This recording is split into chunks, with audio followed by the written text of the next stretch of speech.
আসসালামু আলাইকুম বাবা, ভালো আছেন? আলহামদুলিল্লাহ ভালো। এই রোদ্র তো প্রখর রৌদ্রের মধ্যে আপনি কিভাবে গাড়ি চালাতেছেন? হ্যাঁ, আমরা গরিব মানুষ, তাই তো আমাদের এই কেরানীগঞ্জ দক্ষিণ থানা পুলিশের পক্ষ থেকে শরবত আর এটা হলো ওটস লাইন।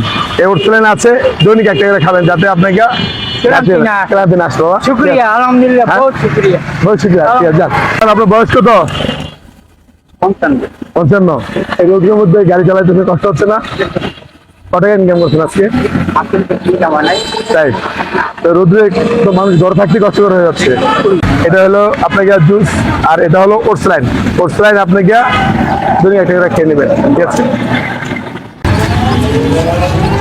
আচ্ছা, আসসালামু আলাইকুম কাকা। গাড়ি ঠেলে মেলা করছে কেন কাকা? চার্জ শেষ তো মানুষ তো হাইটেই পাচ্ছেন, আপনি চার্জ খেললে মেলা করছেন। তাই আমাদের দক্ষিণ